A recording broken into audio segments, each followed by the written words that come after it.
लेकिन इस्लाम के ठीक है ये आपने अपना एक पॉइंट रखा, लेकिन इस्लाम का हवाला देकर किसी महिला को बुर्के के अंदर कैद कर देना, क्या ये जायज है? सवाल तो ये भी खड़ा होता है फाजिल अहमद साहब। और क्या वाकई, एक मिनट रुकिए फाजिल अहमद साहब, क्या इस्लाम का हवाला देकर, मैं हिजाब का जिक्र नहीं कर रहा हूं, शब्दों पर ध्यान दीजिएगा, मैं बुर्के की बात कर रहा हूं। इस्लाम में हिजाब है, बुर्का पहना देना किसी महिला को और इस्लाम का हवाला देकर कि अगर तुम बुर्का नहीं पहनोगी तो इस्लाम का, खुदा का अजाब नाजिल होगा, इस तरह की बातें करना, ये एक तरह का महिलाओं पर दबाव बनाना नहीं है क्या मजहब के नाम पर? देखिए अब्बास भाई, भारत के अंदर जब मुसलमान और इस्लाम से जुड़ी कोई बात होती है जी, चाहे दुनिया में कहीं भी होती है, तो यहाँ के हिंदू जिहादियों की सोच कुछ अलग हो जाती है। इस्लाम और मुसलमान के प्रति जो हिंदू जिहादियों की नफरत जो अंदर बैठी हुई है, वो हमेशा बढ़ चढ़ के सामने आ जाती है। अरे भाई, आप दुनिया में कहीं भी कोई मर्द किसी औरत को बुर्का नहीं पहना सकता, मैं अपनी बीवी को नहीं पहना सकता, जिसको पहनना है उसको रोक भी नहीं सकता। तो कहीं भी, और कुरान ऐसी चीज है, वहां किसी के पढ़ने पर कान में शीशा पिघला के नहीं डाला जाता है। हर बच्चा कुरान खुद पढ़ता है, खुद समझता है और उसकी शिक्षाओं पर चलता है। यहाँ हमारे यहाँ आजादी है, कुरान पढ़ने की आजादी है, नमाज पढ़ने की आजादी है, कोई प्रतिबंध नहीं है। एक महिला को इन लोगों ने कल उड़ीसा के अंदर पानी पी लिया घड़े से, उसकी हत्या कर दिया यहाँ के हिंदू जिहादियों ने। और वहां पानी पी रही थी एक महिला। क्या इतना बुरा है इस्लाम? कहीं ये इस्लाम ने सिखाया कि आप हत्या कर दो दलित की, हत्या कर दो आदिवासी की?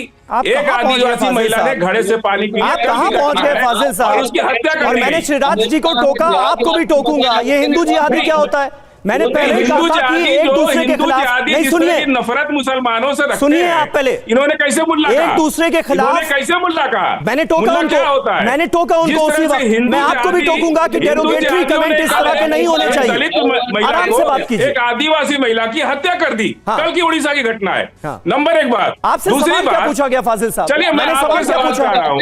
नहीं, आपके सवाल पे आ रहा हूँ। आप सूट पहन के आते हैं, नहीं, आप न्यूज में सूट पहन के आते हैं। आपको किसी ने मजबूर किया? आप कुर्ता पजामा क्यों नहीं पहन के आते?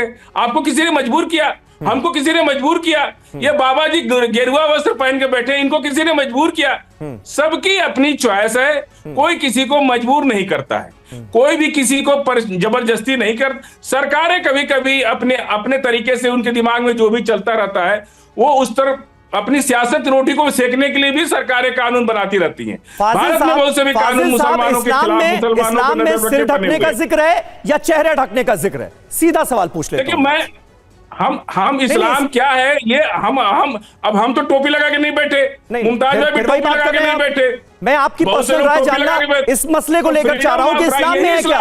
आप मुस्लिम चिंतक हैं, आप ये बताइए कि क्या इस्लाम में चेहरा ढकने को कहा गया है? क्या इस्लाम में चेहरा ढकने को कहा गया? और अगर नहीं कहा गया तो एक महिला को बार बार ये बताना कि नहीं, अगर इस्लाम में तो बुर्का पहनना जायज है, अगर बुर्का नहीं पहनोगी तो खुदा का अजाब नाजिल होगा, क्या ये गलत नहीं है? सुन लीजिए, सुनिए, अगर इस्लाम में नहीं होता तो दुनिया भर की 90% महिलाएं बुर्का क्यों पहनती?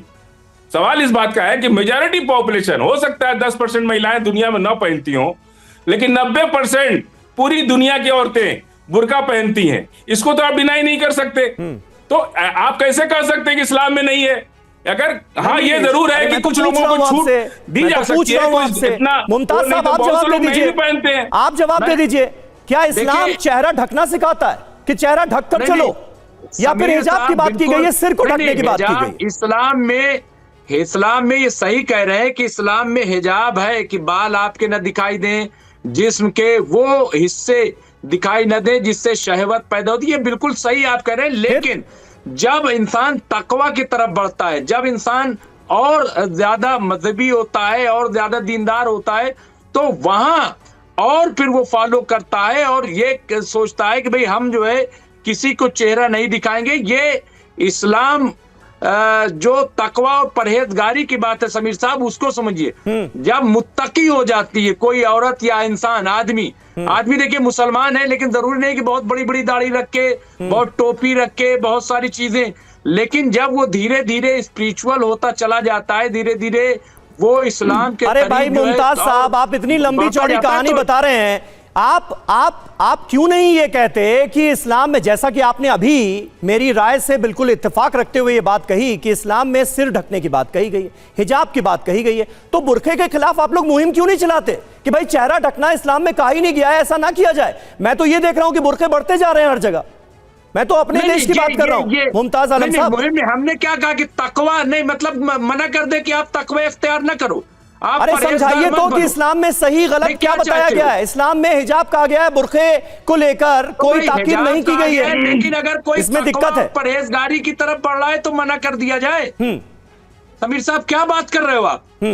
नहीं, कोई अगर तकवा इख्तियार करना चाहे, कोई परहेजगारी, कोई और ज्यादा स्पिरिचुअल हुआ चाहे तो मना कर दे। भाई हिंदुओं में सारी औरतें तो गेरुआ नहीं पहनती, लेकिन जो साधु हो जाती है, जो संत हो जाती है, जो स्पिरिचुअल ज्यादा हो जाती है, उनके लिबास देखिए आप, तो क्या उनको मना करते? बात चेहरा छुपाने की हो रही है, बात चेहरा छुपाने की हो रही है, चेहरा ढकने की बात हो रही है, हिजाब का तो यहां जिक्र ही नहीं है। महंत नारायण गिरी जी महाराज जी बार बार मुमताज आलम रिजवी साहब वो साध्वियों की बात भी करने लगते हैं, हिंदू धर्म में क्या क्या है इसकी भी बात भी करने लगते हैं। स्विट्जरलैंड की सरकार ने ये जो फैसला लिया, ये आपको जायज वाजिब नजर आता है क्या?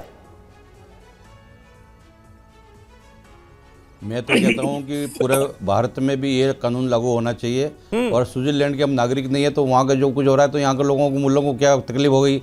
देखिए, विशेष रूप से देखिए, प्राचीन काल में जब ऐसी स्थिति, जब आरंभ काल में जब ये इस्लाम बना था तो कुछ मुस्लिम विद्वानों ने बात हुआ, उन्होंने, मुल्लों ने भी हमारे पास बातचीत किया कि उस टाइम में क्या है कि रात के समय में, बोले कुरान में लिखा है कि रात के समय में जैसे अंधेरे में डकैत वगैरह है, लुटेरे है, वो आ जाते थे तो हमला कर देते।